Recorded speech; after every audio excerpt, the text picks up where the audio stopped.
Hey guys, today we're going to be in chapter 4, section 1. If you pull up the notes, you can have my notes just like I wrote them, but I also made a neat little worksheet for this assignment, or for this section rather, because it was really note heavy. And so I put all of my notes on the worksheet, just not in my handwriting. And then I left blanks for you to fill in as we work through it. So I'm going to leave the worksheet open the entire time that I lecture today, which really lecturing is just going to involve working the problems on the board and talking through the notes. Chapter 4 is all about exponential and logarithmic functions and how we use these functions and what they're good for and that kind of stuff.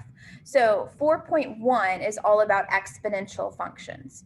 So what is an exponential function? Well, if you look at this worksheet, the exponential function is defined right here in the yellow box at the top. The exponential function f with the base b is defined by f of x equals b raised to the x, or remembering that f of x stands for y, where b is a positive constant other than 1, so you can't have b to the first power. So b has to be greater than 0 and it can't equal 1, and x is any real number. So that's a lot of stuff. Basically, an exponential function has a number as a base or an expression as the base, and you have your variable in your exponent spot. We've dealt with, like all semester long, mostly what we deal with is where we have the x as the base and we have it raised to a number like x squared, x to the third, and so on and so forth. So now we're kind of flip-flopping those roles, and that's how you get the exponential functions. So here's some example of exponential functions. We have 2 to the x, so that would be base 2. 10 to the x, base 10. 3 to the x plus 1. That's okay. We can have expressions within our variables as long as is in our exponents, as long as there is a variable included in that. Okay? So that's okay. And then we have 1/2 to the x minus 1. We would say that this is base 1/2. Again, we have an expression where our exponent would be, but that is okay to have. So each of those functions has a constant base, just a number, and has a variable in the exponent. But by contrast, these following ones are not exponential functions. F of x equals x squared. We have the variable as the base, not as the exponent, so that's not an exponential. We have 1 to the x. Well, the x is in the exponent spot, but we have a base of 1. So that's not exponential, because remember, our bases have to be greater than 0 and not equal to 1. So g of x is not an exponent, an exponential function. Then we have -1 to the x. Again, our x is in the exponent spot, but we have a base that is less than 0. It has to be positive in order to be an exponential function. So this is not an exponential function. And the last one, we have x to the x. We have a variable, the same variable even, in both the base and in the exponent spot. That's not allowed. So this is not an exponential function. Another thing we kind of need to talk about when we talk about exponential functions is we need to talk about rational exponents. We've dabbled with these throughout the semester. I've brought them up at different points, but this is where we really have to make sure we have a grasp on it so that we know how to utilize them. So here's the general form that rational exponents take. You'll have a to the 1 over n. That's the same thing as taking the nth root of a. The way I always remember this is whatever is on top of your rational exponent, so your numerator, stays with what it's connected to. So it stays with the a. What is on bottom will pop out front to be part of the radical. So notice it was the nth root and then a to the first power. Over here, in an even more generalized term, if we have m over n as our exponent, the m stays with the a, what's on top stays with the base, and the n pops out front, okay? So that's what we're gonna do in these next couple of examples with a, b, and c. We have a to the 1/2, we have b to the 1/3, and we have c the 3/4. Okay, so for a to the 1/2, we need to convert this over to our radical form. So remember, the top stays with the base, so that'll be a to the 1st. And the 2 is going to pop around front to go on top of the radical. Or rather, it's going to be the square root of a. So anything raised to the 1/2 power, you can write as the square root. Notice I didn't write the 2 there. You totally can. But in math, if there's not a number written there outside of your radical on the little shelf, then we understand that it's a 2. It's just an automatic thing there. Just like I didn't write the 1 here with the a, because if there's not an exponent written, we just assume the exponent is 1. So that's why I like to include this example, because it shows you some of the assumptions that you're allowed to make while you're working through these problems. Okay, so b to the 1/3. Again, the 1 is going to stay with the b. The 3 is going to pop out front, like that. So we're saying we're taking the 3rd root, or the cubic root, of b. Last example, we have c to the 3/4 power. The 3 stays with the c, and the 4 comes out front. So we're saying that's the 4th root of c to the 3rd power. That's how you convert back and forth between rational exponents and your radicals. I did note here that x to the 0th power is always 1. That's true no matter what it is. If you have 2x to the 0th power, that is 1. If you have x plus 3 to the 0th power, that is 1. If you have 6 to the 0th power, that is 1. That is just the rule of exponents. Anything to the 0th power is always 1. So just be aware of that as we move forward throughout this process of learning these, okay? So let's graph. Let's graph an exponential function. And the way we're going to do this is we're going to use our table. We're going to plot points and graph it that way. So let's graph. So I'm going to try and put my table on this side.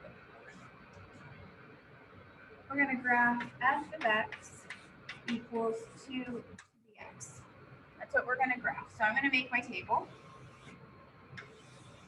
So we have our x, we have our function,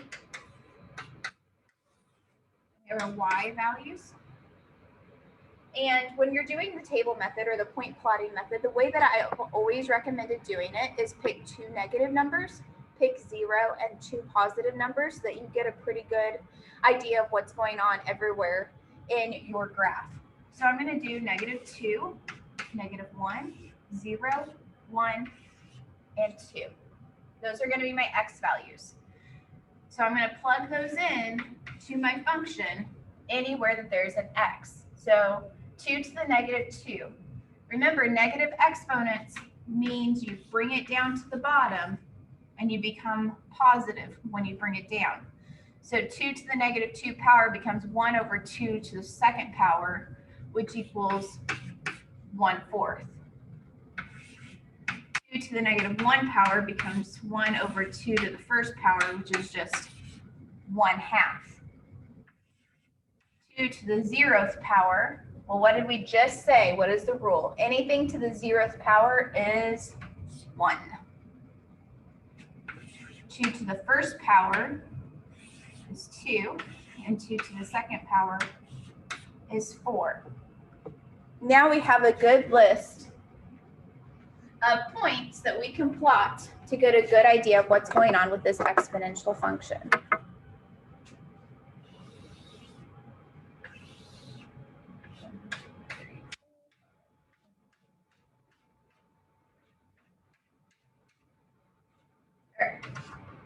So there is my coordinate system. And now I'm going to plot my points. At -2, we're at 1/4, so not very high. At -1, we're at 1/2. At 0, we are at 1. At 1, we are at 2. And at 2, we were at 4.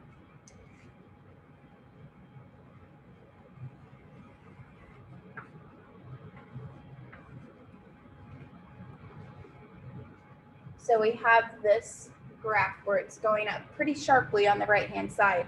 And if you notice, we went from a half to a fourth. If you would have done -3, you'd be at an eighth, and so on and so forth. You have an asymptote here on your x-axis. Remember, an asymptote is a point in your graph where your graph is getting closer and closer and closer to a certain point. And typically, you don't cross your asymptotes. And with exponential, you're not going to cross that asymptote. So your line is just going to continue to get closer and closer and closer to y equals 0, but it's not actually going to cross it. Because each time, like if you think about what an exponential is, like 2 to the x, is there a way for you to say 2 to the x equals 0? Well, there's not, because you can't raise a number to any exponent and get to 0. It doesn't work that way. So that's why you'll never actually get the value of 0. But if you notice, it rises pretty sharply. And that's what exponential functions do. They rise up really, really sharply.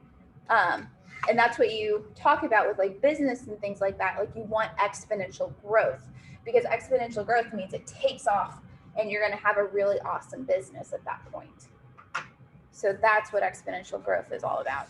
And that's an exponential function. Okay, now let's do it when our base is smaller, which is 1/2 x. Trying to see if I can get this all in one graph so you can see it all together. I think I can. I'll just slide it down over here. Sorry, I've got things that are in the way.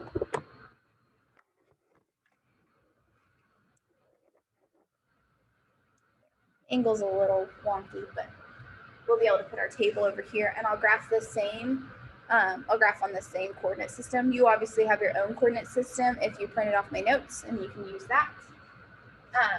So this time, I'm going to call it g of x, just because I'm graphing it on the same system. 1/2 the x. So we have our x. We have our function.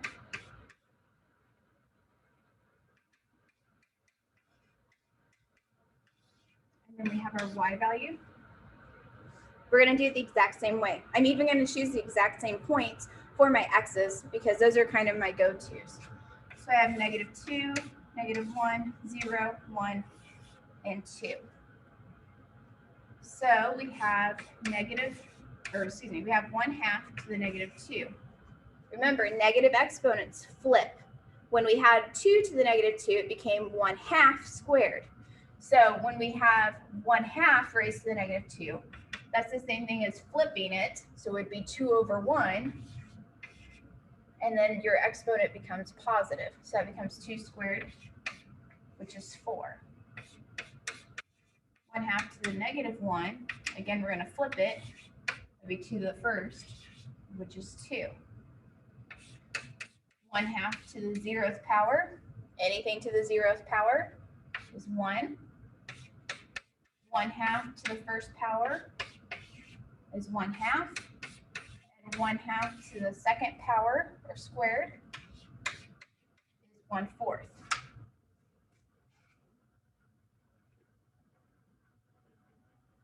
So now I'm going to plot these points. And like I said, I'm going to plot them on the same system just so you can see how they interact with the 2 to the x, because I think it's interesting. So we have -2 will be at +4. At -1 will be at +2. And then we're at 0, 1 again. At +1, we're at 1/2. At +2, we're at 1/4.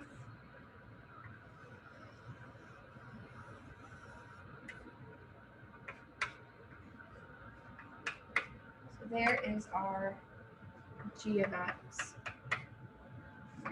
So if you notice, they are mirror images of each other.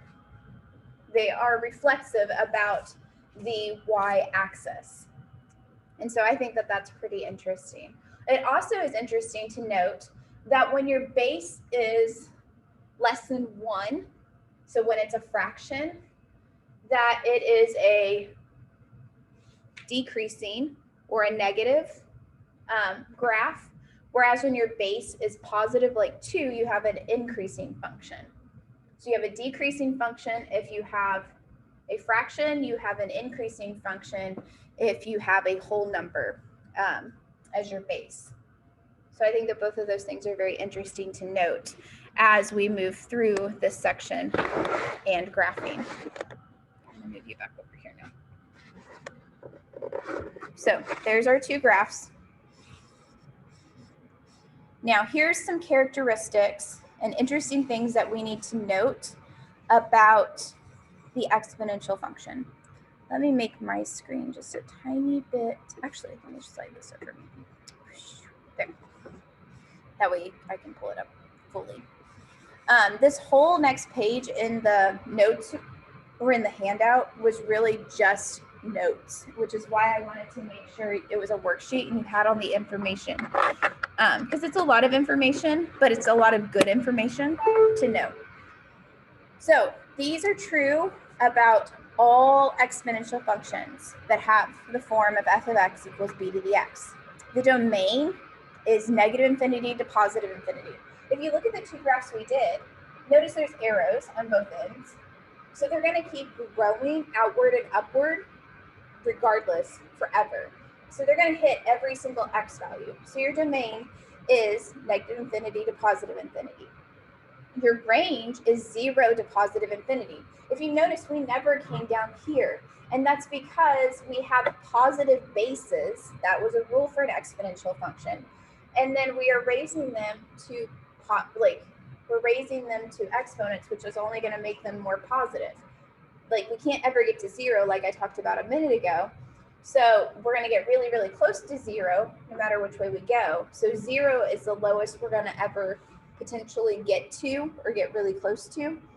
And then it's going to keep shooting up forever. So our range is 0 to infinity. Our y-intercept is always going to be 0, 1. And I say this with a little bit of caution. It is always 0, 1 because b to the 0th power equals 1, okay? That's true. There's a little thing to be aware of. That could change if we do transformations of functions. Remember back in 2.5, we moved our graph, we had our base function, and then we could shift it up, we could shift it down, we could shift it left, shift it right. You can do the same thing with exponential functions. And if you do some of those shifting actions, then you could potentially move your y-intercept. But the starting y-intercept, your starting base y-intercept is always 0, 1, because anything raised to the 0th power is 1. Notice we don't have any x-intercepts. That's because we don't ever cross the x-axis. So there's no x-intercepts.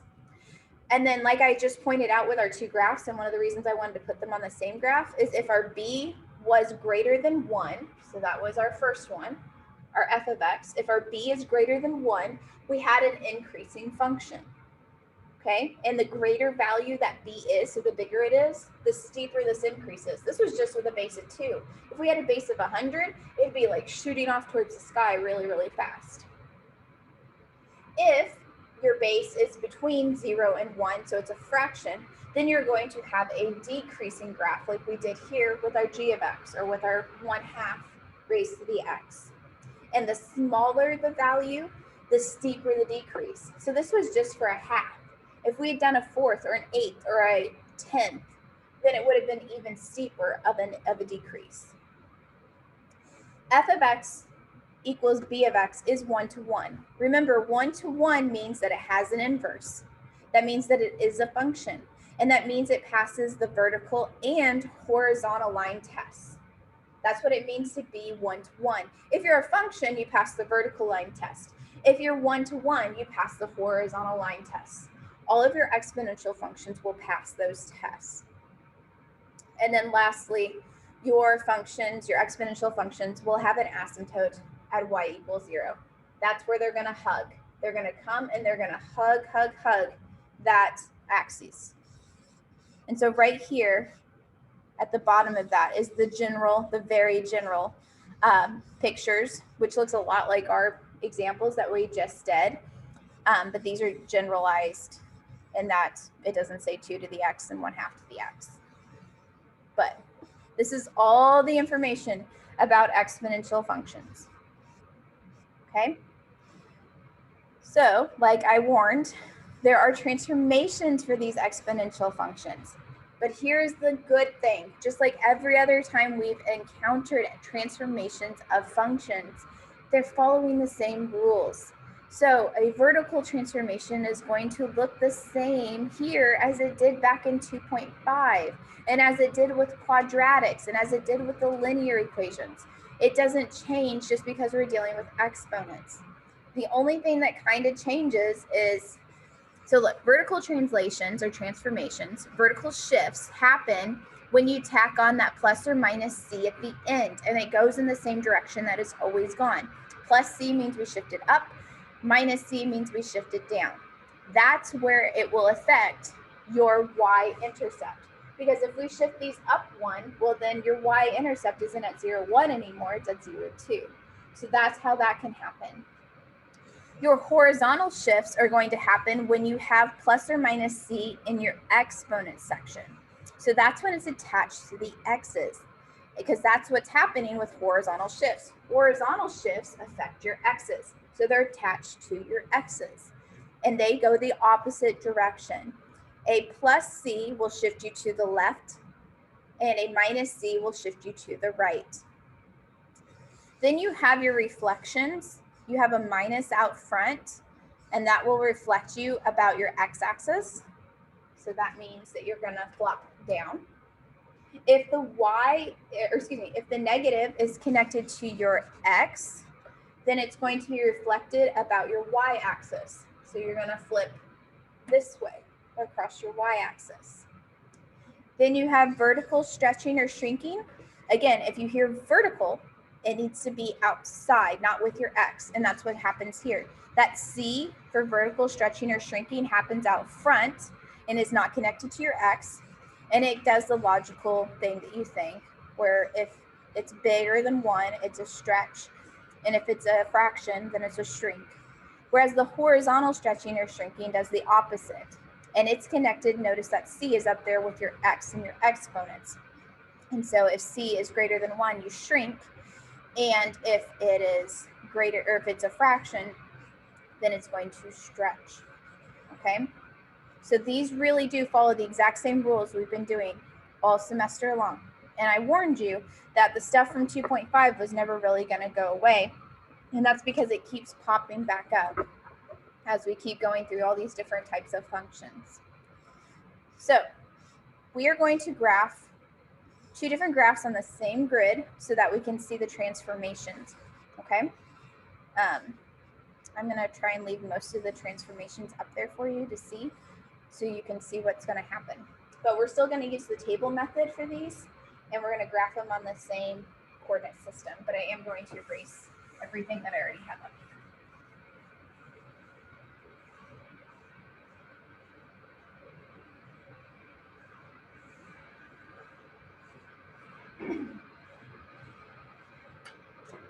Okay. So we have f of x equals, which one are we starting with? The 3 equals. And I'll try and color code these. We have x. We have f of x equals 3 to x. And we have our y. Again, I'm going to use the exact same points. I'm going to use -2, -1, 0, 1, and 2 as my x values. 3 to the -2 becomes 1 over 3 squared, which is 1/9. 3 to the -1 becomes 1 over 3 to the first, which is 1/3. 3 to the 0 equals 1. 3 to the first equals 3. And 3 squared equals 9.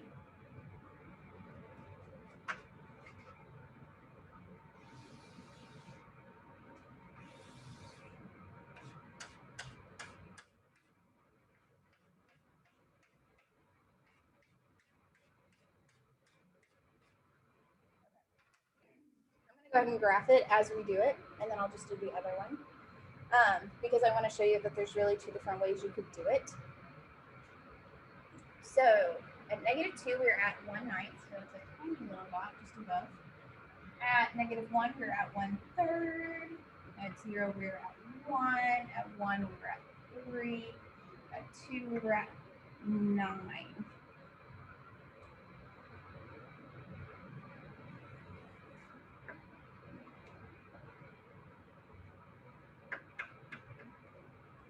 So there is my f of x function. Notice it gets really steep really fast, and that's even just going up 1 unit from our 2 to the x.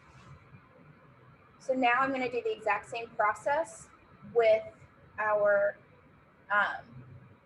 3 to the x plus 1, but I want you to note what that x plus 1 is telling us.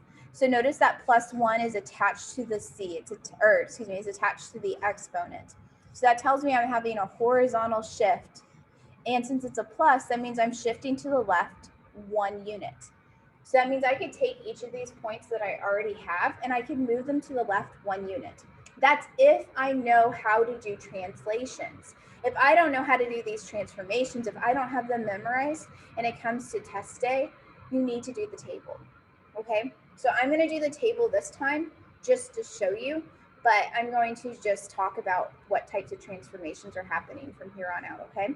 Because I know that this is going to give me a horizontal shift to the left 1 unit is what's going to happen. So I have x, I have g of x equals 3 to the x plus 1, and I have my y. You can see almost all of that, so I'm going to tilt you just a little bit.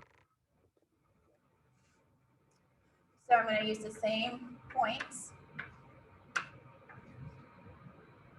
and I have 3 to the -2 plus 1, which equals 3 to the -1, which equals 1 over 3 to the first, which is 1/3. 3 to the -1 plus 1 equals 3 to the 0, which is 1. 3 to the 0 plus 1 equals 3 to the first, which is 3. 3 to the 1 plus 1 equals 3 to the second, which is 9. And 3 to the 2 plus 1 equals 3 to the third, which is 27.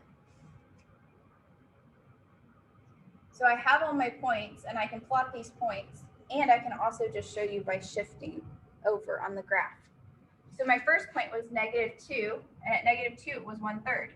Well, notice that's the point right next to it, because I would have just shifted that over. At -1, we actually have our 1 because we shifted that over. So our new y-intercept is not at 0, 1, it's at 0, 3, because I shifted my point 1, 3 over. And then at 1, we're at 9, and then at 2, we'd be at 27, but I don't want to count up 27, so we're not going to do that.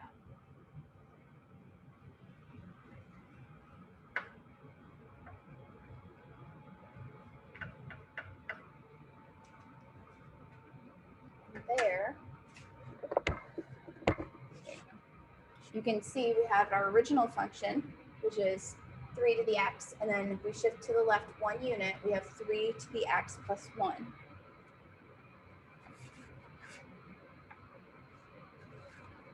Okay.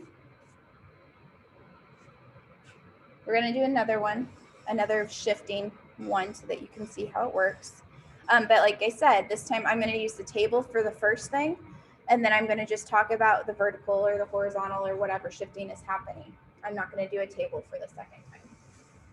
And remember, if at any point during any of my videos I am going too fast and you don't have enough time to write stuff down or whatever the case may be, you have a pause button.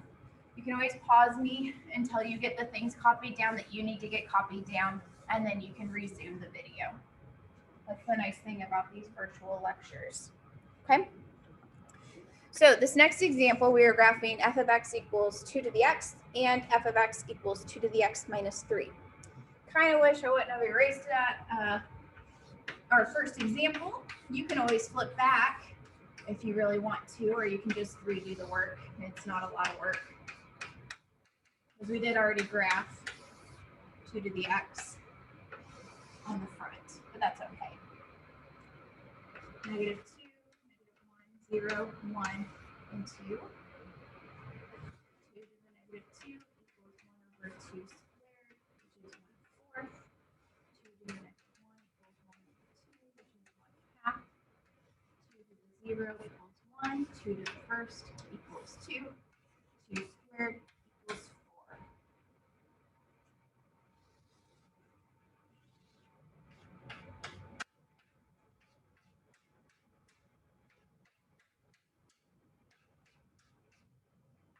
All right.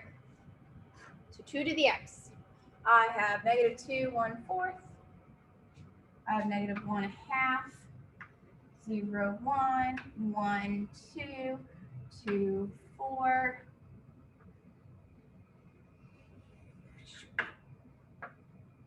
And there is my f of x. Easy peasy.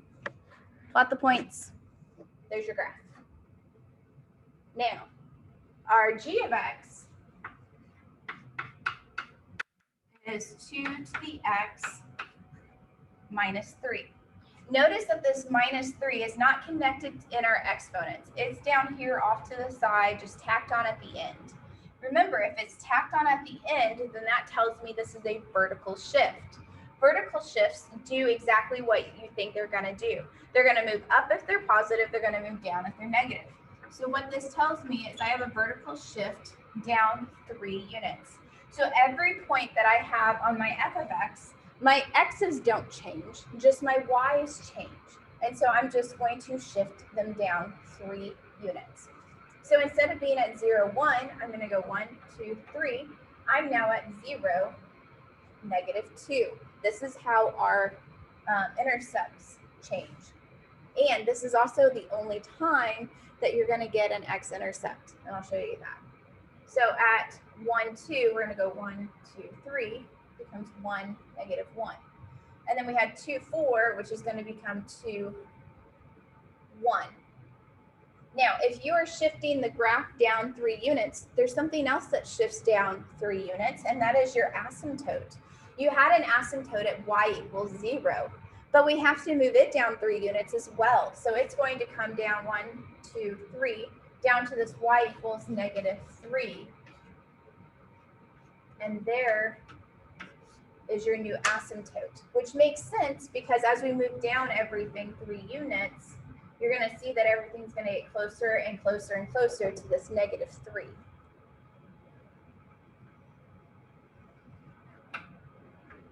Because again, our x's don't change at all, just our y's do.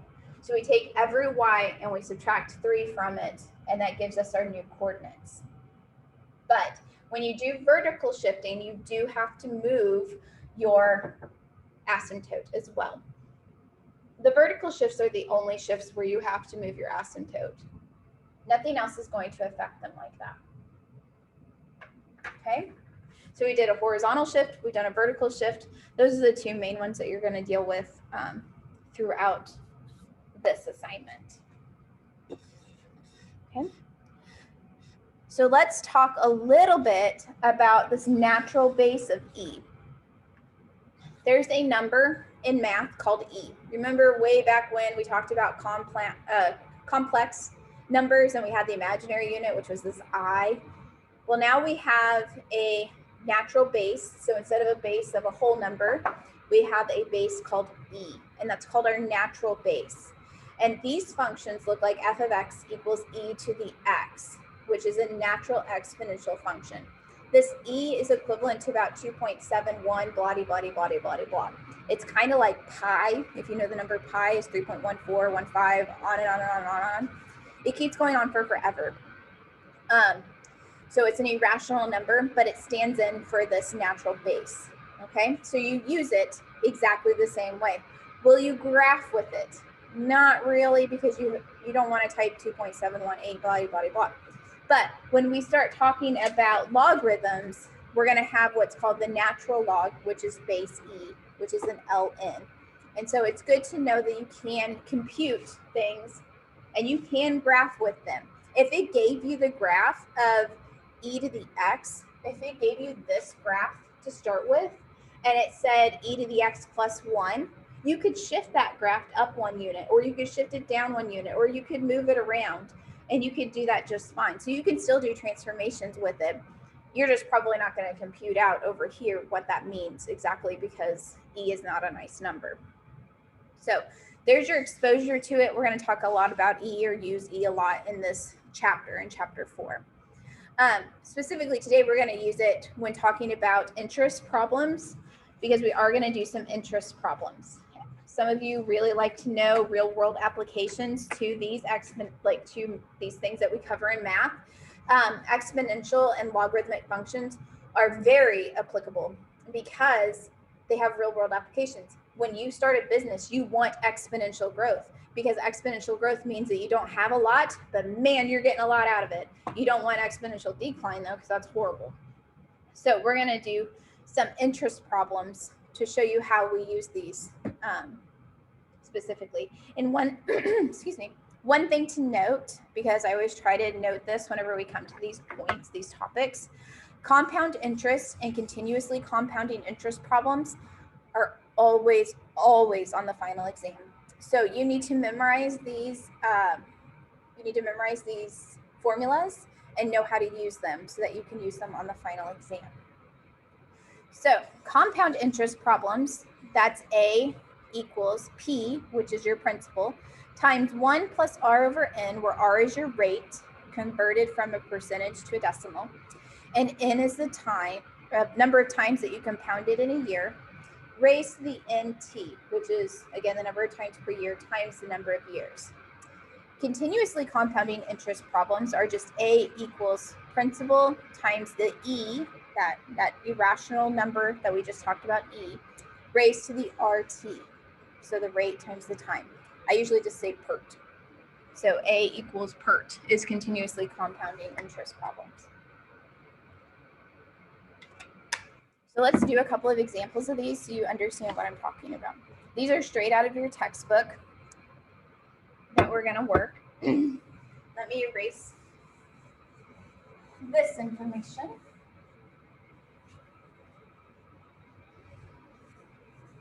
And then we'll do some word problems. Okay. So this is example 7 from 4.1. It says you decide to invest $8,000 for 6 years, and you have a choice between 2 different accounts. The first pays 7% per year, compounded monthly. The second pays 6.85% per year, compounded continuously. Which is the better investment? So this one, we're going to do 2 problems. And anytime we have an interest problem or a word problem, I always like to make notes about everything the word problem gives me. So I'm going to make 2 columns because we're doing 2 different problems, okay? The first thing I know is that I am going to be investing, my principal is going to be $8,000. And that's true regardless of which investment I go with. So in column 1, I have P equals 8,000. In column 2, I have P equals 8,000. Another thing I know is that I'm going to invest for 6 years, regardless of which account I go with. So my T is 6 years, and my T over here is also 6 years.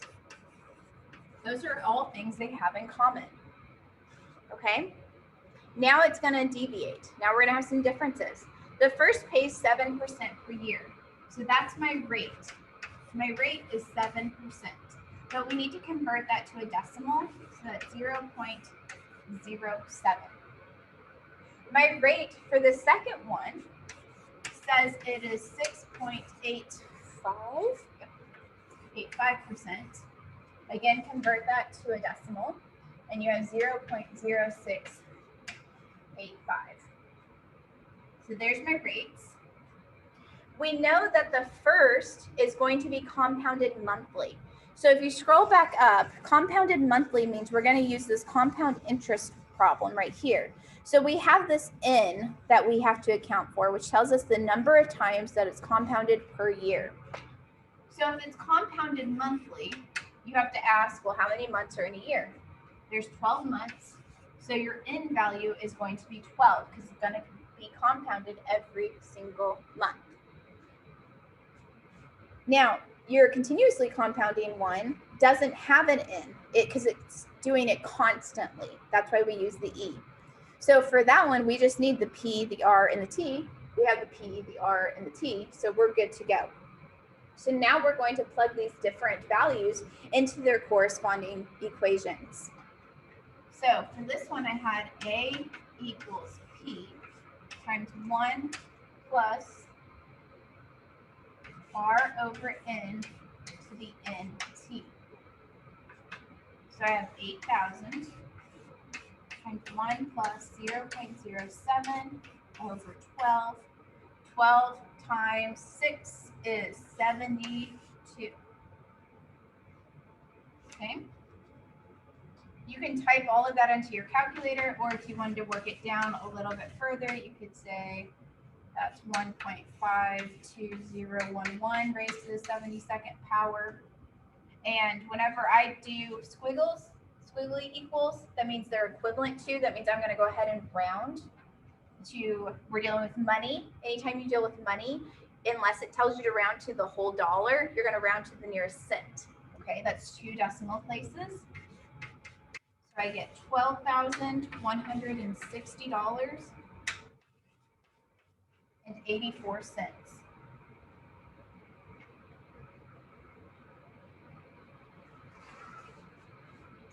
So that's in the first one. That's when we compound monthly.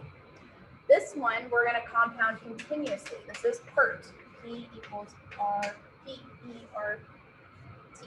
Like that.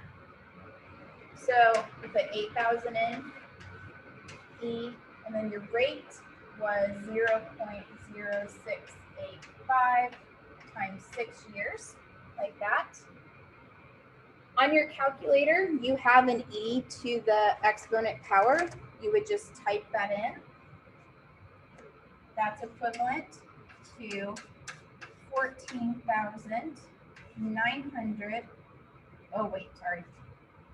I'm looking at the wrong problem. That's equivalent to 12,066.60 cents. Sorry, I jumped ahead. So for account number 1, we make $12,160.84. For account number 2, we make $12,066.60. So it said, which is the better investment?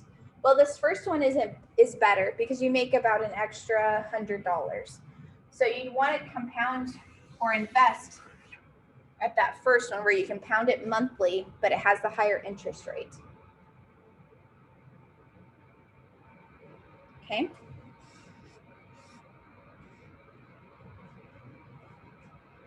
So let's do another one. I'm going to try not to erase everything.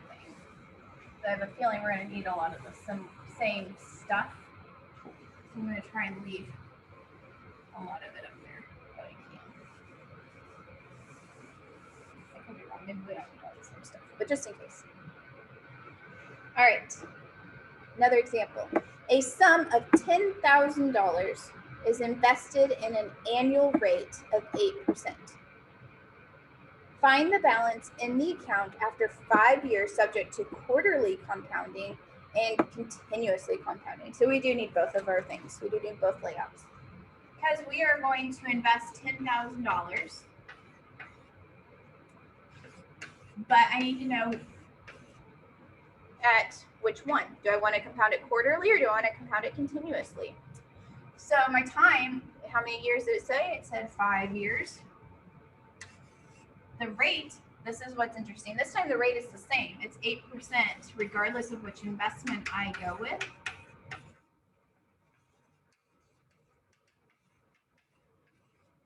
But I still have to figure out what my N is for when I compound it, when I have a compound interest. So it says it compounds it quarterly. Sorry, I'm going to sneeze.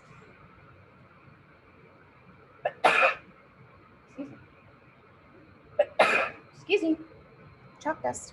So if you see the word quarter, think of how many quarters are there in a dollar, or if you quarter something, you're cutting it into 4 pieces.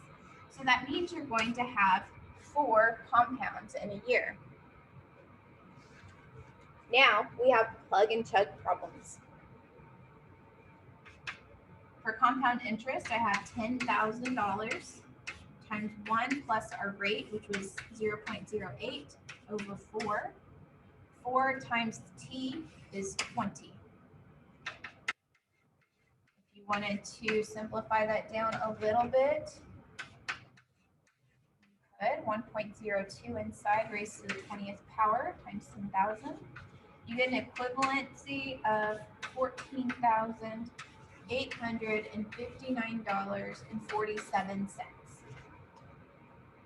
For PERT, we have $10,000 times E to the rate, which is 0.08 times T, which is 5. That is equivalent to $14,918.25. So since we are investing, we want to pick the one that's going to give us the most bang for our buck. If these were student loans, you'd want to pick the one that you have to pay the least amount back for. But these are loans that these are investments. You're getting the money back. So you want to do the one that is the biggest. So the second one would be the better investment. And that is usually always true, that continuously compounding problems are going to give you the greater outcome if everything else is the same. Notice the principal was the same, the time was the same, and the rate was the same. In our first problem, our rates were different, and you had a higher rate over here on the compound than you did on the continuously compounding. But if everything is equal across the board, you in general make more money when you are compounding continuously than when you divided a bunch, like so many compounds in a year. So that is the end of 4.1 for exponential functions. So hopefully you have a good day.